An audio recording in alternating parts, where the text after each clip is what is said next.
Hello, everybody. Welcome back to Old Reader, New Reader. We are here with one of the OG Merriment Condition guys, A.V. Andrew. Hey, everybody. That makes me feel slightly aged. Shouldn't be like that. You were here at the beginning. Exactly. Yes. Yeah. That's it. Yeah. It was a wee I came after you guys have been doing it for a couple of years, the channel. So welcome back. Welcome back to my show, Andrew. I'm glad to be here. I invited Andrew on. Sorry, I don't know what this doesn't matter what my bangs are doing, but bothers me. I invited Andrew on and I was like, what do you want to read? He said something sci-fi. I said, okay. And I sent him a list of options. He's like, Sentient sounds good. And I was like, sweet, I have an extra copy. This makes this very easy. You do have an extra copy and it's right here. Yep. How do you feel about first of all, how do you feel about the face feel of the book? It's a nice feeling book, I think. It is a nice feeling book. Yeah. It's a nice feeling book, and I really it's a nice looking book. It's a good size. So I'll give you a little background on these because it's kind of special. Okay. So this is from TKO Studios. I think came about like 2019, maybe a little bit earlier. Now it's gonna bother me until I know. But TKO Studios is a comic book publisher that does things a little bit differently. It was pretty exciting. 2017. And this was a big deal when these came out. And this is the second run of books. So they had TKO did like a release of 4 books at a time. And then this was the second run of those books. They've switched up a little bit since. But what's special about these, not just like the size and how nice this is collected, but also you had the choice when ordering this if you wanted the trade or if you wanted 6 individual floppies in like a box, like a box set. Okay. So they were kind of changing how their comics are published versus how other ones are published. So this is a pretty exciting when it happened. And a lot of us kind of we would get like 4 of these at a time and then review all 4 of them together. Very cool. And they just released the hardcover of this as well. I just saw. Ooh, okay. Well, Caden, you're gonna learn. You just gotta listen. But this is by one of my favorite authors, Jeff Lemire. Did you watch Sweet Tooth? I have not watched it yet. It is on. It's like near the top of my list. You'll love it. Jeff Lemire is one of my favorite writers of all time. I've heard you talk about him before. When you mentioned this name and I looked the author up, I was like, wait a minute, I know this. Yeah, it's an easy sell. So these are the TKO books are like. These came out when I was starting out reviewing comics on YouTube. So this is like, I'm not always the old reader on the show because sometimes me and the other person are both new readers because I selfishly want to read something new. But this time, I was the old reader, so it felt definitely the old reader. How many times would you say maybe? I've been doing this for like a very long time. I think almost like 5 years. Isn't that crazy? Wow. Yeah. For like 2 shows a year, 2 shows a week on this show, another channel for about like 4 or 5 years. That's awesome. That's so weird. Anyways, it's like you like this stuff or something. I don't know. Yeah, weird. Okay, so before I guess we get into it, a brief description of what this is, and there will be spoilers. Sentient is about this these colonists leaving Earth that are going to establish a colony elsewhere at a planet that other humans have already settled. So think probably our future when the Earth is dying out and humans have had to build ships and leave. And the ship is full of families, skilled families with an AI on ship named Val who helps run things. But something goes awry and the children are left to fend for themselves. And what does that mean? And what is, dealing with an AI mean? What does all this mean altogether? That's the quick of it. Without me going into spoilers, we are going to talk about spoilers in this. However, I don't think, if you haven't read this, I don't think that's going to diminish your fun of reading this after hearing us talk about it. But anyways, so Andrew, first thoughts. Okay. I mean, the first thoughts are just basic, but I loved it. It was a I was going into it knowing nothing about it, right? Yeah. I knew nothing except for like the little blurb that I had looked at, and it did not disappoint at Yeah. all. It was very, very entertaining, and yeah, it's like right in my wheelhouse of the kind of sci-fi that I like.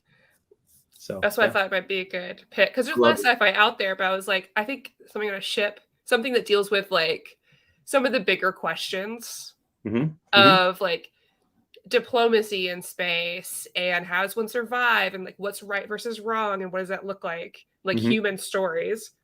I Yeah, figured would work well for you. yeah, no, it hit on a lot of things, and I'm sure we'll talk about them, but just a lot of the different elements really, yeah, they dinged with me as my Real wife. quick, was yesterday my 5-year anniversary? That's so weird. Whoa! I cannot have been doing this for 5 years. That's weird. That's weird. Oh, that's awesome. That's weird. I'm on the 5-year anniversary episode. This is great. Welcome. 5 years ago yesterday, Omar and Amanda and I all reviewed Infinity Gauntlet. That's what an interesting first pick. Wow. Yeah. That's a difficult one. Anyways, I will think about that later. That's great. But I'm curious because you have been reading this for a while now. What was your initial reaction to this? So probably my first one, I remember reading all these together. So there's 4 different TKO books. I loved all of them. More than I think some people did, because there was some pushback people from this series of books. They're all very different. I'll have to lend you the rest, because I think you'll like them. Yes. I remember loving it. And I still loved it this time. I mean, it's probably less impactful because I knew all the twists and what's going to happen, but I still really enjoyed it, knowing what was going to happen. Yep. First, I have some questions about the artwork. I'll give you a quick, let me find like a not Letty picture. So that we've got Gabriel Walta. I'm sure I'm pronouncing it incorrectly. On the art, I really like how sketchy it feels. I think it adds some really good, like, some character to space, because you can draw people in space in a variety of ways, but it felt very true to form as far as the genre. And I wish I was more of an artist personally, so I knew how to use these terms, because I look at this, I'm like, oh, I just feels a little like more raw. There feels like there's more texture to it. It doesn't feel as polished. But that makes it feel like a frontier story to me. So I think it was a good choice. I think everyone's expressions and everything really came through. I like the panel layouts overall. I like the colors. Really enjoyed the artwork. Yeah, I did too. I didn't at first. When I first started reading it, it was not. And anybody who knows me out here knows I don't read a ton of comic books, but and also I was introduced to comic books right around the like Jim Lee, Chris Claremont X-Men era. So a very different style. You might say I was a little spoiled with a very different style. Yeah. So when I run across styles like this, like you said, they're very sketchy. They feel in some ways very unpolished, even though they are very polished. They're just in a very different kind of way. Like this is going to sound weird, but I almost equate it to like, it's more of like a style like you would see on King of the Hill, if that makes any sense. You could say like a more cartoonish type of style. Yeah, exactly. But yeah, as I went through it, and maybe I just got used to it, but I was like, oh no, this really fits well. I think I would have been distracted more if it had been more of a super, everything's down to the very fine shadow lines, like just Jim Lee kind of stuff. Yeah, I really enjoyed it. Yeah, I think art like this is really well suited for a very human face story. If you're looking for very I think it would make sense for you to pair with a different type of artist. But if when it like comes like almost like a Star Trek type story, right? I think that this lends itself to that, and I think it makes it more like inviting to certain readers that maybe wouldn't read sci-fi. Yeah, good point. So I guess we can start. I guess we can talk about before the stuff happens, or I guess up until the stuff, like the first big thing. Okay. Yep. So we're introduced to, we're focusing on these two characters whose names I immediately already forgot. Are you talking about the parents? 2 kids. Oh, the 2 kids. I guess you could talk. There's 2 families, really. Yes. I suppose. So we have You're right. I have forgotten that as well. Isaac. Thank you. Yes. And the birthday girl, whose name Lil. is Lil. So we have Lillian? Isaac and Lil. I think it's Lillian. Is that the full name? I believe so, yeah. She always goes by Lil. Yeah. So you have Isaac and Lillian. Mhm. It's Lillian's birthday. She's a little more carefree. She just kind of wants to hang out. And you have Isaac, who's more reserved, who likes his studies, who likes working on the ship. And you kind of see them go about their day. But there's something a little bit off, but you don't know exactly what it is yet. And they're going about their daily chores, and we see their parents going through something as well. They're about to enter a part of their trip, part of space, where they will be out of range of contact with Earth and with the new colony for about a year. So like a year of darkness. They're catching up on news, and we learn that originally they thought Earth would last longer, but now it looks like 10 years, and then it's gone. And then they're also in news in the colony they're going towards that there is a bit of infighting between people who are, I guess, loyal to Earth and people who are separatists, who want a different, I guess, governing body situation from Earth. And you even see a little bit of that kind of like talking within the ship. And then we see Isaac's mother basically come to this decision. I guess she waited until she got to this point to kill off all of the adults because she doesn't want kill off all the adults except for herself, I believe, because she doesn't want the young children to be influenced at all by any Earth teaching. She wants them to be free of that mind, free of this colonist mindset before they get there, because she feels like that's the only way they're going to be saved and maybe make different choices. She didn't get too much into it. It's more of like what we kind of have to guess. But ultimately, the back and forth leaves all the adults dead. And I think that's a very interesting... It's definitely a very shocking thing at first. I think it definitely gives a good window into like what the pressures are for everyone. How did you feel? Because I mean, without knowing what you're going into. Yeah, I didn't know what I was going into. I really enjoyed, like you said, the Stark. It was a very interesting contrast at the very beginning when they were showing Lil and her mom kind of getting ready for the day, and everybody's just real jovial, and they're like complaining a little bit because the kid wants to watch TV more and the mom says no, but they're like, back and forth communicating stuff. And then all of a sudden you go to a panel of Isaac and his mom, and they're just like very quiet, very reserved, and she's like, I need you to not run away today. And he's like, okay, fine, mom. And I was just like, I didn't know what we were setting up for, and I was just like, wow, this is already a very interesting like multi-family dynamic. And then, like you said, as soon as they got into, what did they call it? The black zone or the dark zone or something like something that. like that. It was this radiation. I think it was like some kind of radiation area where it was like, not only were they not too far away from Earth, but they like literally the signals couldn't penetrate. Like the second they got in there, Isaac's mom's like, all right, I'm taking over. And she was acting real funky the whole day. And you're like, what is this like normal for you guys? Or are you just like, what is happening here? But as far as my reaction goes, like I see her taking over, and I'm instantly reading this and I'm like, oh no. And I guess somewhere in the back of my head, I think I got the clue that like, all the adults are about to die. But I was like, I didn't want it that to happen, because I don't know why. I was just like, I don't want this to be a thing where all the adults die and it's the kids are up to. Of course, once it was great, but once they were dead, it was awesome. It got me. That drama of that part like got me. I felt emotional. I was like, no, please don't let this happen. And then it did.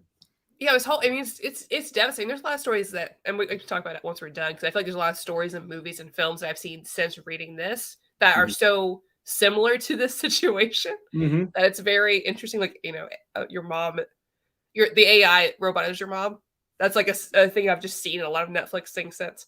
But I mean, it's rough because it comes out and there's just brutally killing everyone until Lil's mom is able to wrestle, like get into the AI enough. Val, it was Valerie. I love an AI with a name. Is able to take out Isaac's mom, at least to get her out of the way, because she's worried that she's going to take out all the kids. And it's brutal. All these poor kids seeing this happen. Sorry, you were saying something. Oh, I was just making a side note that I have a thing where I name all my like devices and stuff after names of robots and computers that I see in movies or read in books. So you just reminded me, I need to put Val on the list for the next time I need Perfect. Yeah. Yeah, that was brutal. Oh my gosh, yeah. But it was the first real time, like we hear Val talk the whole time. We don't see Val like inhabit a part of a ship, almost like in a way that's like not in a humanoid way, but a way that we would kind of so she's got a screen that has her face, she's kind of got arms. Some kind of anthropomorphic kind of something. Yeah. The first time we see her is her like just kebabbing that woman. I was gonna say, are we going into details here? Because that was something else. So if we're going into detail, stop me if I'm telling too much. You can. Basically the all of the adults are trapped in kind of like the main part of the ship, the bridge, I guess. And Isaac's mom's the only one that's roaming around, and she's going towards the kids who are being all watched by this one teacher. And she goes in and kills the teacher, and the other adults are basically dying from this poison gas. But like Lil's mom, her like last command is to type some commands in to free up Val from any kind of protocols, because Val is like, I am programmed not to harm anybody or whatever, or not to intentionally harm anybody. And Lil's mom, her like last command is to say, nope, deleted. You're free to do whatever you want. Kill that bitch. And she does. Val does. Oh my gosh, like just right in front of all those kids.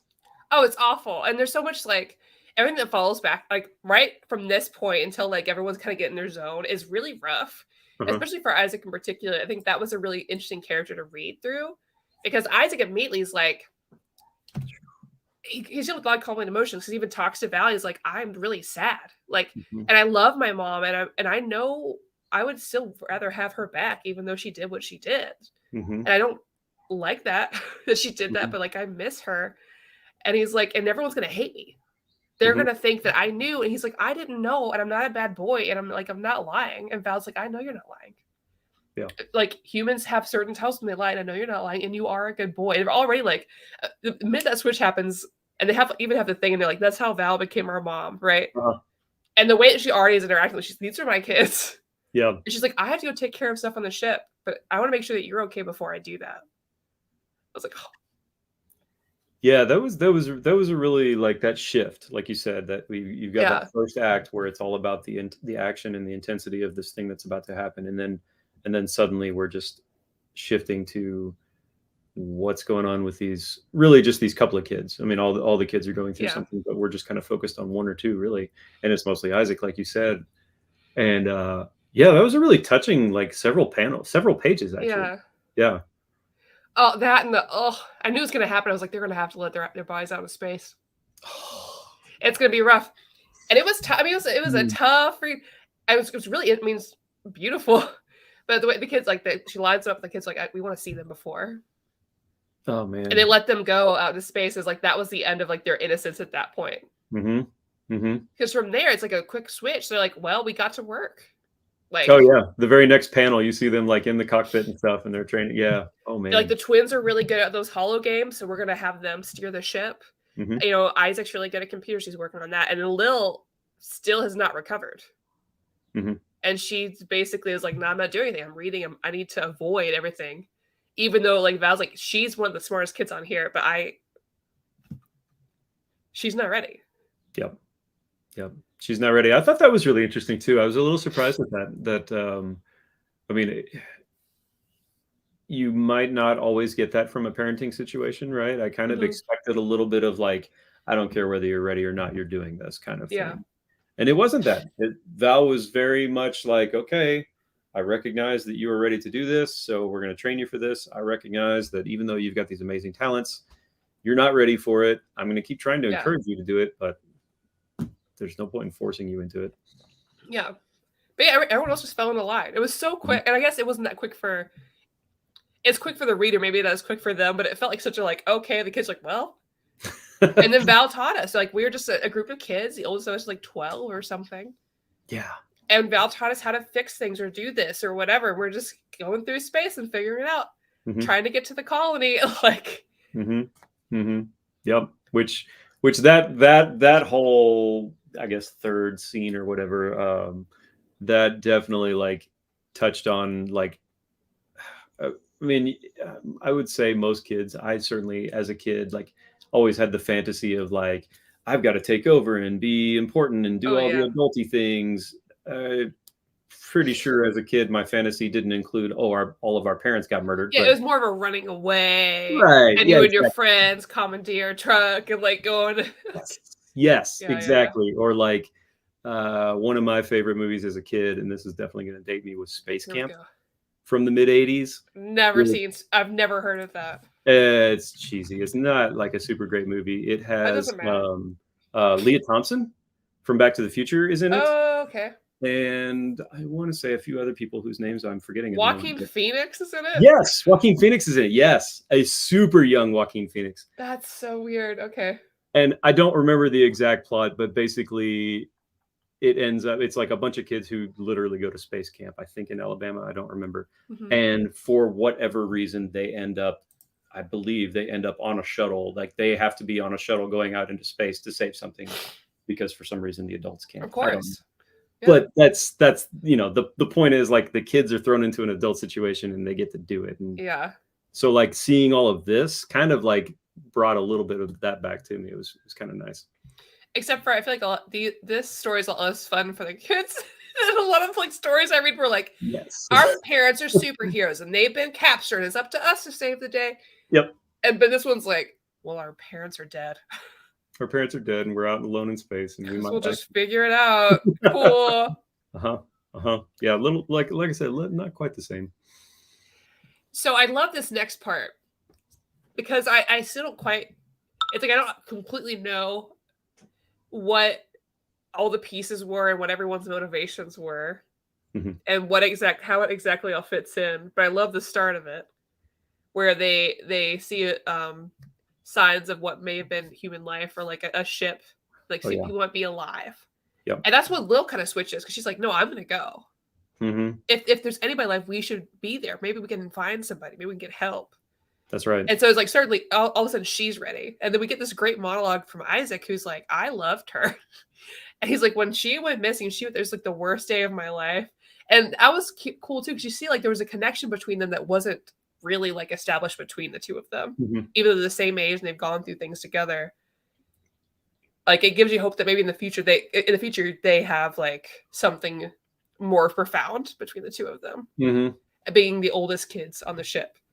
And she finds this man just whacked out of his mind. You can't really tell exactly where he is. You can't tell because he's so paranoid at that point. He's like, oh, like the separatists must have sent you. They attacked our ship.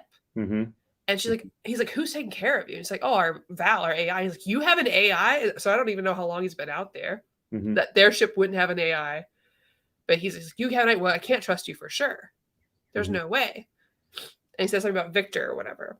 It ends up being this dangerous situation that they end up getting out of. But it's like this kind of warning of like, you don't really know what's in the galaxy out there. It's something else is at hand that they don't understand. Or we get the first picture of like, oh no. Yeah, he is. Yeah, that guy is clearly like he is troubled. The fact that like I kept thinking as I was reading it, because like you said, he's talking to Lil, she's telling him all these things that he's freaking out over, and he keeps doubting her. And to the point where he starts saying like he's starting to threaten her. He's starting to like physically like grab her, toss her around, hurt her. Because he doesn't care. He's like scared out of his mind. And I kept thinking like, okay, he's going to calm down. He's going to see reason. And he keeps not seeing reason. There's like that moment. And then it's like, oh, nope, he's gone again. He is literally about to like kill this little 12-year-old girl. But yeah, he's just fighting all of it. It's almost like a case of space madness. Yeah, you know, just where like you see this old bit. He's inconsolable. Yep. And she's trying. She's like, no, like we're okay. Like, you know, we're here to help. And then Isaac and Val have to come save him. Val has her little like, it reminds me of an episode of Bob's Burgers where Tina has to go. She's like working from home and she has that little like computer head on like a Segway. It's kind of like that with Val where it's like, her little computer head, and she's like, still has her little, mantis claws. Yep. To get him. That's a good way of putting it. Yeah. I was like, oh no. That was another moment where I was just like really, really into it. And I thought, oh my God, what's going to happen here? Like I've kind of gotten the feeling at this moment, even though none of the kids have died yet. Yeah. Like I got the feeling like this could totally happen. Like I don't think this is against the rules of this book at all. So I was legit worried for Lil. I was like, oh, I don't know what's going to happen, but I don't like it. No, very unsafe. Not sure what's going to happen. And then not really sure what the overall like state of the world is going to be. Because at this point, when I was reading it, and even again this time, because I've forgotten, it's been years, right? I was like, is there something supernatural with this book? Because I was like, oh, this is the point where you go into something. It's an abandoned ship. One guy's alive. Everybody else is dead. There's going to be some alien, right? Who's going to get you. Right. Or some like ghost alien, because it could be that, right? And Yes. it ultimately is not that. But still has that eeriness. You're like, I don't know what to do. And then ultimately we get farther and they're contacted by another shuttle, another AI, Victor. Mm-hmm. And that was a really interesting, because Victor's like, hey, we have adults, you don't have adults. So you're going to go with us and we're going to take care of you. We're going to protect you from the separatists. Just like that guy you found, the crazy guy, he was a separatist. And she's like, no, he said he was attacked by separatists. And he said to worry about something called Victor. And you're not. All the kids are like, whoa, whoa, whoa. No, this is it. Right? The kids were all suspicious, but Val wasn't. That was the thing. Like Val was like, no kids, it's totally normal. And I think I realized later, I think that it kind of harkened back to what Val said earlier to one of the kids when she said something about, it was when Lil went, when she first went on to the what was it, the refueling station or whatever that was, where she found the guy, right? They lost contact, so nobody else on the ship could contact Lil, and Isaac was talking to Val and saying like, why aren't you like going after her or whatever? And Val was saying, look, I have to keep calm. I have to like pretend like everything's fine so the rest of the kids don't freak out. And so later when we run into Victor, I guess that's kind of what she's doing again, right? Val is kind of like, no, everything's fine, everything's cool. We're gonna do what Victor says, and all the kids are like, this. Yeah, I don't know. Right. Yeah, I don't think so. But yeah, I love the back and forth because it's like, I love how aware the kids are of the whole situation, and then how like Val, even though she has lost like some of those protocols and everything she had before was taken away, is still like leaning into that. She's like, they're the adults. Once an adult shows up, you guys are no longer the head of the ship. But eventually like gets to the point where she's like able to say it in a way that's like, hey, you want to access this, you should do it like this. And that was interesting because it took me a while. It's still even knowing exactly what the goal was of the separatists attacking those ships is a little confusing. Because like, oh no, you're safe with us. Yeah. And like what the ultimate purpose, it makes sense that they were like, I don't know, just stopping colony ships before they get there. But like because honestly, it didn't seem like probably their goal wasn't that bad because they're going to take care of the kids, but it's still, there's no way of knowing. Yeah. And you definitely killed those guys. Yeah, exactly. I mean, that was the thing, is that, we don't know the full story behind like, okay, are the separatists the good people or the bad people? We don't really know. But what we do know is they were very deceitful in what they were doing at this moment. So it's kind of like, okay, they're kind of the bad guys. And their AI was pretty shady.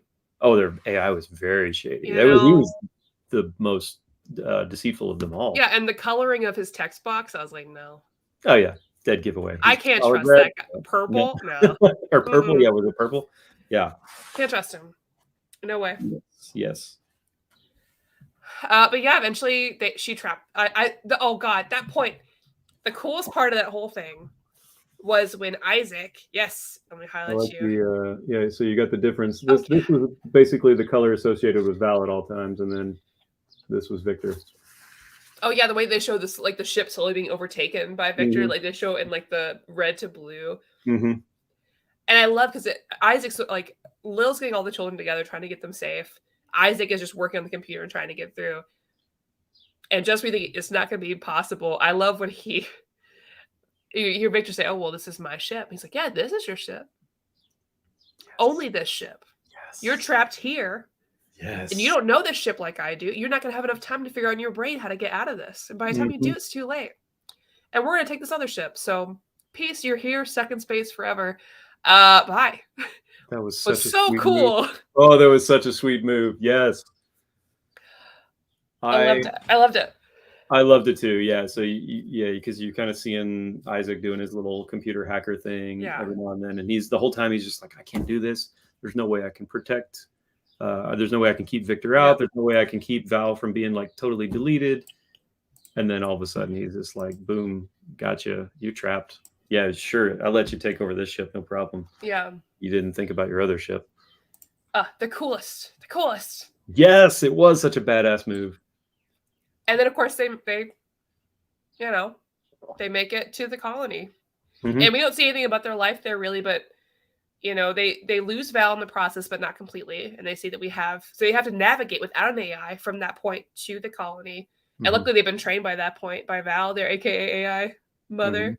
Mm-hmm. Oh, absolutely. Screw those kids. Screw those kids. I mean so that was a thing that started ever since his mom killed everybody. And they're like, "Oh, you must have known. You were." Yeah, like all the kids were mad at him, and it just kept going. And I remember even at one point Isaac saying like one of the reasons he was really close to Lil was because he was like, everybody trusts Lil. Oh, he said I don't want to be the oldest. Right? If Lil's gone, I'll be the oldest, and I don't want to be the oldest because nobody will trust me like they trust Lil. Yeah, they still gave him shit. That poor little guy is so sad. He's so sad. I know. Because I love. So we end the book with we see Lil and Isaac. They're talking about how they're adjusting to life there in the colony. How the colonists haven't really trusted them because they don't understand how a group of these like 12 children survived in space for so long by themselves. And they are reteaching Valerie the AI. Yeah. And so the roles have been reversed at this point in such a really like kind of beautiful way of like she was this mother to them, and they are now like we flipped the script to now teach her. And like I guess it ties into like our bigger question of like the title of sentient. What does it mean to be sentient? What does it mean for these humans and AI and everything to interact? And like what is your programming and what's not? Because you could tie it into like the adults trying to interfere with their programming, right, before they make it into like the new planet. I thought it was a perfect ending. It was a nice wrapped up little box that Jeff Lemire was like, "Here you go." It totally was. It was great. Like I wanted more, but at the same time, I was like, no, this was very nice the way it was. I really enjoyed that. The flip at the end, right? The basically teaching Val. I think it was something like, I think it literally was like, what is your name? And it was like, Val, and they were like, good job, like teaching a little kid. And I mean, it was such a classic sci-fi thing, right? We've seen it so many times, but it is so effective so many times. It was really, really nice. And I love, I love all these books from TKO. I love this one. And I will say it is hard to do a one and done graphic novel. It's not as easy as one might think, because to be able to tell your whole story completely and well within 6 issues is not easy. I can't imagine. A lot of people would need a lot more time to be able to write a story as succinct and put together. I think something like this would do very well, almost like with kind of like a Black Mirror episode kind of deal. It would fit very well in something like that, like in a very like if you were doing like a mini series format where each one is like an anthology of its own. This would suit that kind of thing very, very well. I really enjoy it because I didn't feel like I need anything else after that. It gave me what I wanted. Of course, I would like more, but that's that's not needed for the overall story and what's being told and what the message was. Yeah. Loved it. Yeah, I don't know where you would go after that. I thought the same thing. Like by the end of the book, I was like, oh man, I really like this. I want more. but I instantly was like, no, I don't. What else would you do with this story? Like it came to the conclusion it needed to come to. Like it was, like you said, it was wrapped up very well. Doesn't need to go on.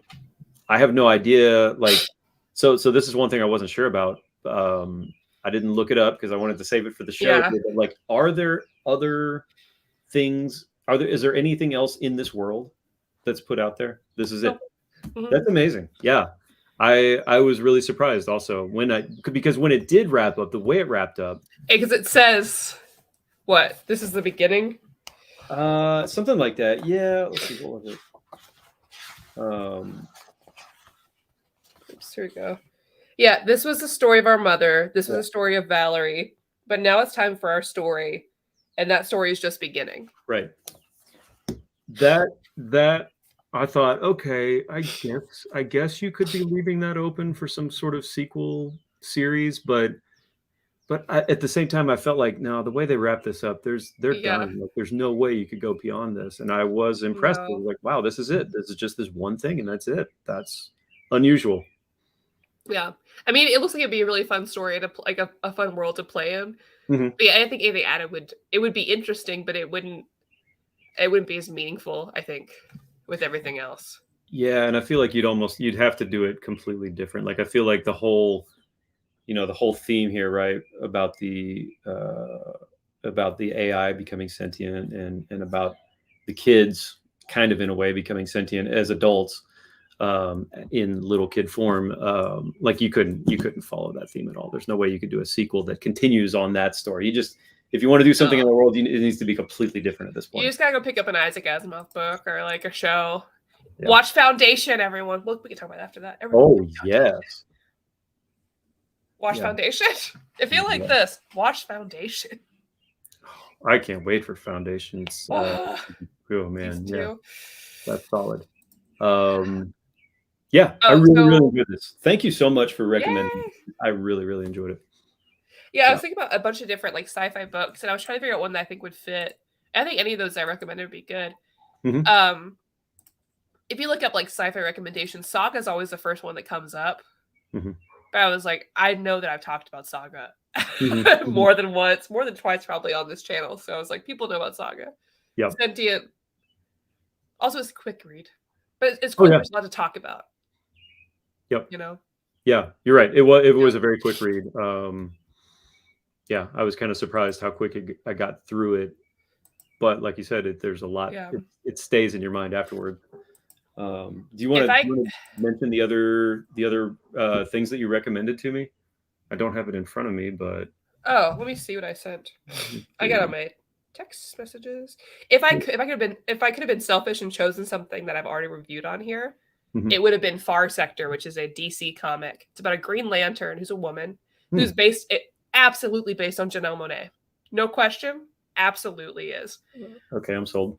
And she has been, I'll like lend you my copy. And she's sent to a far off sector that has no Green Lanterns and also had no crime before until the murder happened. And so she's there to investigate. And there's more to that society than meets the eye. There's a lot of just like speciest, I guess is the best way to say it. Okay. There's a class system there. There's some a lot of diplomacy issues, and she deals with things a lot by really working through diplomacy instead, and trying to figure out creative problem solving. Because back on Earth, she was a cop. Oh, okay. And she saw how bad it could be treating things with violence first, and not looking at alternative ways to fix problems, both proactively and in the moment. So she's dealing with some of that PTSD from that situation as well. And she doesn't have as much power as like a regular Green Lantern does because she's far away from the lantern and it's kind of a trial basis.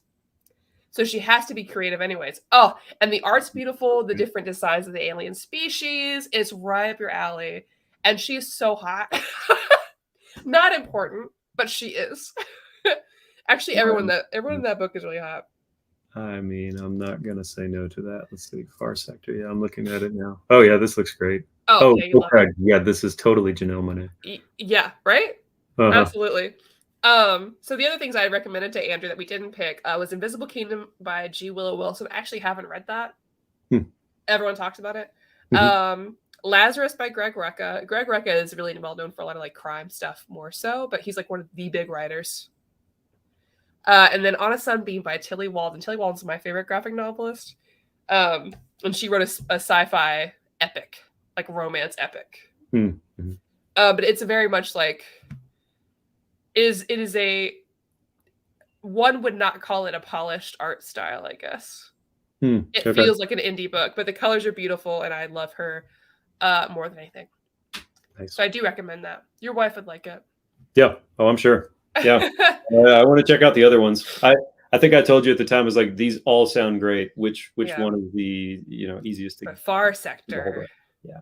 I'll see if I have an extra copy. If I don't, I'll let you use my DC Universe login to read it because it is so good. Okay. So good.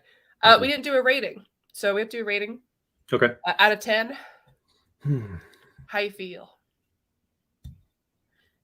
Man, I thought this was really good. I would give it. So I'm just gonna go with whatever number jumped into my head. I'm gonna give it a very solid 8. I think that's I agree. Yeah. Yeah. I agree. It's 8, very good. Maybe an 8.5. Like it was really up there. It's very good. Yeah. No, this is now good. you'll have to come back on the show and read a different Jeff Lemire book. Okay.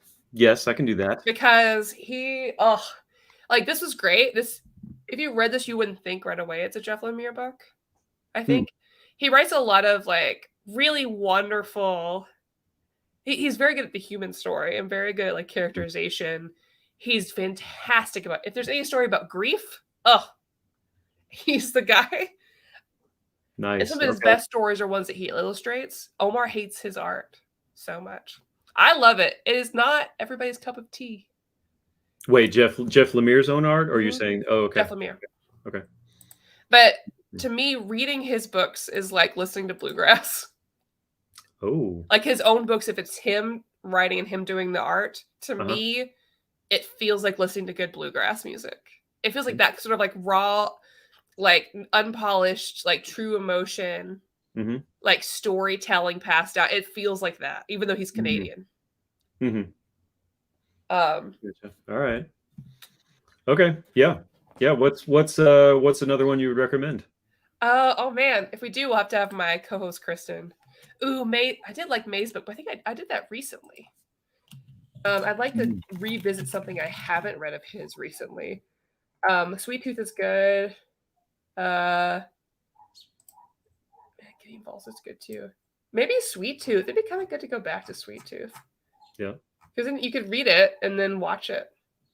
And that's fun. That would be cool. Okay. It's a little depressing.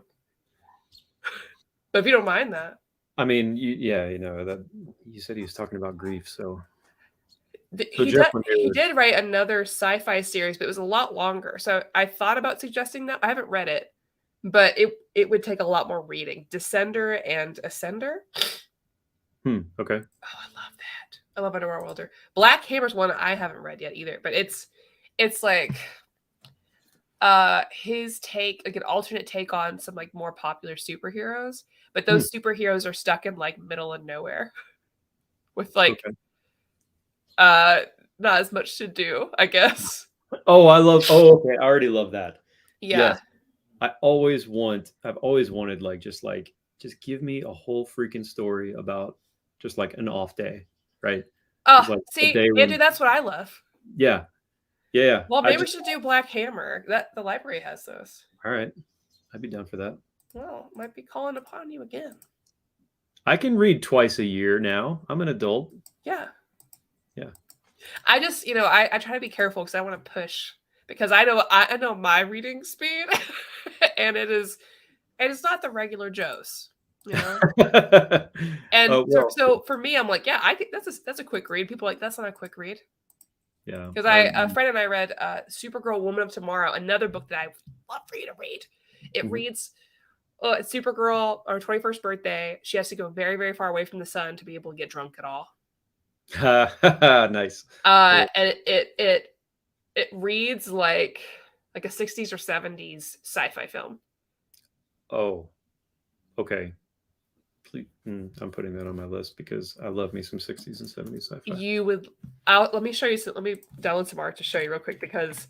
What was it called again? Supergirl what? Supergirl, Woman of Tomorrow. Woman of Tomorrow. All right.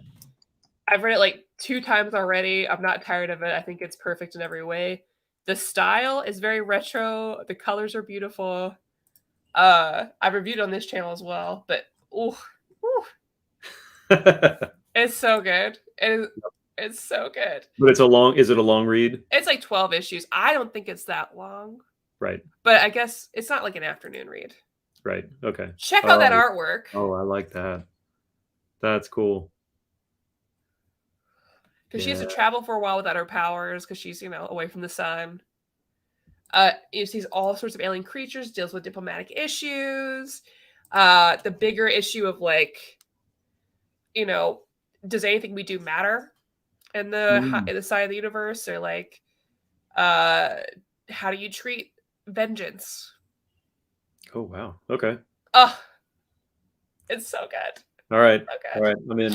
I am definitely on the slower side of reading. I'll schedule it for July. Yeah. That's my birthday month, so I can do whatever I want. There you go. Absolutely. You're allowed. Absolutely.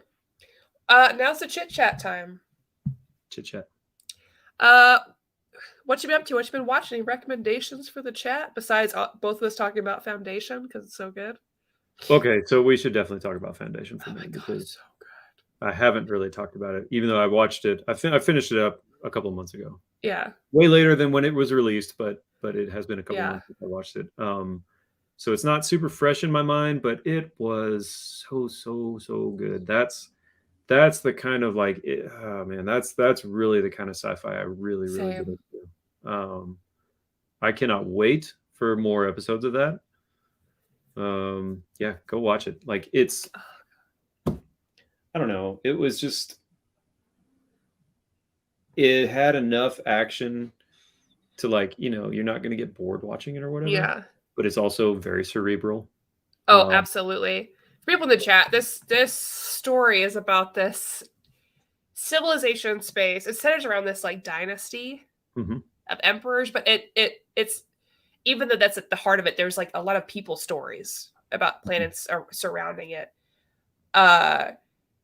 And at the core of it are these emperors who are all cloned from the first emperor. And there's always a young emperor, middle, I don't know, 40s emperor, and then an older emperor. Always. And they always cycle through. So when the oldest emperor dies, they bring out a new one. And they're meant to act in a certain way to carry on this legacy. But of course, none of them can be perfect. There's always going to be eventually one issue, right? There's always something seedy going on underground. And the way that they run the universe is very interesting. They deal with different predictive, mathematical issues. Oh my God, it's so cool. It's based on Isaac Asimov books. I've never read it. I've never read any Isaac Asimov, actually. But this book, and we have a female protagonist. We have a black female protagonist, multiple black female protagonists. And the Emperor's Lee Pace. I don't know. You have anything else? Yeah. Perfect. Yeah. No, you're done. You're done. Good enough. That's all you need. It's really good. I watched it on a whim, and I was blown away. And I was like, this will be boring for some people. But to me, if you give me a fantasy historical context, and I love any sort of, I love diplomacy. Also, because as you can see here, my name is A.V. Andrew. I will talk a little bit about the production. The actual production for it. If you get into the series and you want to watch it, check out some of the behind the scenes videos because they talk about how a lot. I mean, obviously it's a huge fantasy world, right? We're on multiple planets. Everything's very, very different. One planet's entirely water. You just got a kind of a desert, all these different scenes. That was way much more practical, set building stuff than you would think. Ooh, yeah. I love a practical set. Obviously the backgrounds and stuff like that were CG, but they did a lot more than they could have gotten away with, right? They could have gotten away with pretty much just all green screen. No, they did a lot of kind of a ridiculous amount of practical stuff. And it really paid off. It really feels I don't know, just gritty and authentic. Oh yeah. Imperfect. What's streaming? It's on Apple Plus. Yeah. Which honestly, even though they don't do a good job of advertising any of their stuff ever, honestly, they've got some really great content. Mhm. Like, I just heard about another show that I think you would like, and I think I will like. I have not watched it yet. I think it's 2 episodes out or something, called Silo. Oh yeah, I have not watched that Where either. they're all living underground because, like, oh, you can't go underground because everything's dead or whatever. But obviously, there's some more to it, and it's dealing with that society. And I've seen other anime like that. I've read other things like that. Mhm. It's good every time. Every time you give me that prompt, I'm like, yes, what's happening above there? Like, what's the secret? Yep. I love stuff like that. So, yeah. Other than that, gosh, what have I been watching? Strangely enough, I've actually been watching Community lately. Totally, great like off choice. topic, but yeah. Great choice. Yeah. I've been finally finishing out. I had never like finished it up. I'd watched the first couple seasons, and then I just never got around to watching the last couple seasons. I'm in the middle of the last season, and it's not as good, but yeah, Jaden knows what's up. Jaden is a curator of good content on TV. Yes. Please go work for them and get their butt in gear. I read the first Foundation book about 10 years ago. Had looked forward to reading it, but didn't like it as much as I expected to. I need to give Volume 2 a chance. I've enjoyed other Asimov books. I never read any, and I've heard that it's a little bit different, obviously, than the show. But I like the ideas so much. So yeah, what's a good Asimov book to start off with? Like, does anybody have any suggestions? Because I haven't read any either, and I'm really curious. I feel like Dan has read Isaac Asimov. Probably. That's a good point. Absolutely. We gave it full marks. Yes. Check it out. Can recommend. Definitely read it. It's solid. Easy read, quick read if you're worried about it. Yeah. Consuming your life. No, you're going to read it, and then you're going to say, that didn't take long. I kind of wish it had taken longer, and it was a great read. Yeah. Definitely worth it. Yeah, I've been all of my reads lately, if they're not comic book, have all been very heavily fantasy. So it was nice to take a little sci-fi break. Because I'm not as keyed into like what are the good sci-fi books currently that are out there. Because Book Talk doesn't tell me, they're like, here's a spicy romance monster fantasy, and I'm like, okay. And then I just never hear. They don't tell me about the other stuff. Right. It's like, you want this murder book or this romance book? And I'm like, I'll take both. And I don't hear any. Wait, was Bicentennial Man an Asimov book? Yes. No, the movie. Yes. And so was iRobot, I guess. Okay, Yes. Wow, I feel like not book reader. I knew that. I haven't read them, but I did know about that. Okay. Yeah, I feel like there's a lot out there. I feel like, I don't know, as much as I'm into sci-fi, I guess I just need to get into these. It's kind of like when people kept telling me over the years, oh, you like rock and roll, you really like, how have you not listened to the Beatles, kind of thing. And obviously even farther back than that, but yeah, you go back and listen to it, and then you're just like, oh, that's where all these influences have come from. And oh, it's solid. Mark says iRobot's a good starter, and I trust Mark. Okay. That's my dad. The book was way better than the movie for both iRobot and Bicentennial Man. Okay. I might treat myself. I guess I have been reading sci-fi fantasy, but not so much sci-fi lately. Because I have been rereading, or I'm going back into Star Wars High Republic. Since new shows are being based there, and then it's creeped in my Star Wars video game. I'm so glad you mentioned that, because I checked that book out. What is this? Kushiel's Dart. I don't really know much about it.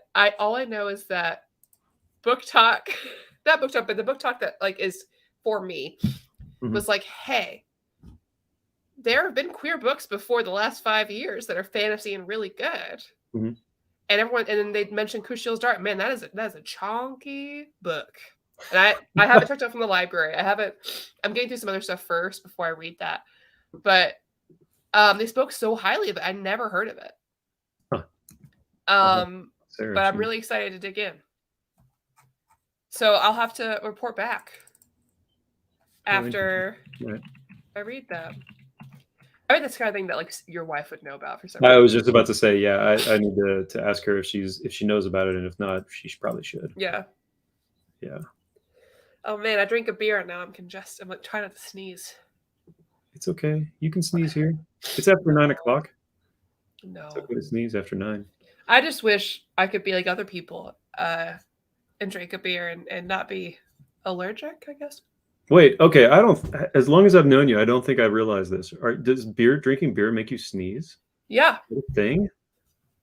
I didn't know that. Yeah. So does cider. Some things don't. Wine, not as much. Wow. But I guess it's the hops. I don't know. I don't know. I'm allergic to a lot of plants and trees, so I'm thinking that's why. So I'm very uncool.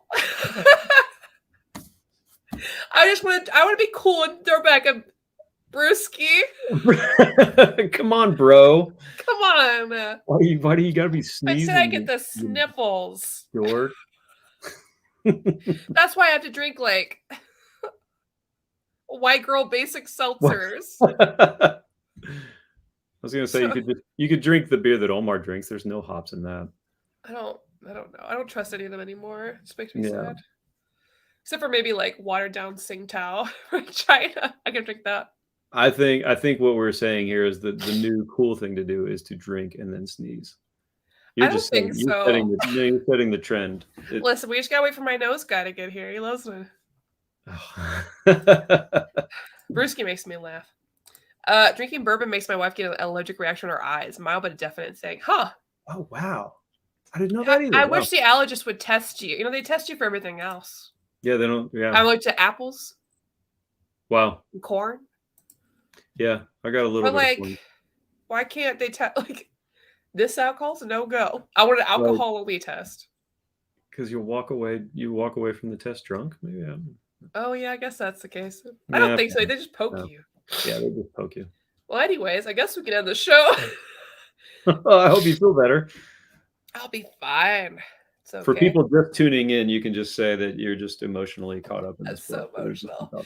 They know. Okay. I reviewed that book Snot Girl, which is, I think you'd like, actually. It's very good. It's a mystery. It's about this model who gets really snotty and she's trying to, but like there's a murder. The mystery's not about her being snotty. That's just a thing. Right. That's just like a fun little quirk. But it's really good. But I was, when they came out with that, I was like, finally, I'm represented. I like it. I love you, Carrie. Yeah, listen, I had a sip of a beer. And you know me. Carrie used to work together. Carrie, I miss you. It's lonely where I work. Well, anyways, sorry you came in the stream for the time for it to end. Guys, thank you guys so much for being here. Next week, I'll be back with my friend Alex talking about Pluto, the manga by Naoki Urasawa. And the week after that, Omar and Amanda will be back talking about Why the Last Man. Oh, that was so good. Hey, if you feel like jumping on. I'd be an old reader for that. Oh, man, that was so good. You could. It'd be my first time reading it. I was going to say, who's going to be the new reader on that? You haven't read that yet. It might just be me. I watched the first season of the show. Oh, see, I haven't done that. It's fine. I think it got canceled. But go read it. Oh man, you're gonna go read it, but make sure you give some time for yourself when you're done. Nah, if I can sit through Guardians of the Galaxy 3, I can do anything. That's. Anyways, Andrew, don't go away because you know how it works. But I know how it works. I'll see you all next week. Andrew, thanks for being here. Yep. And we'll see y'all next time. See you, everybody. Bye.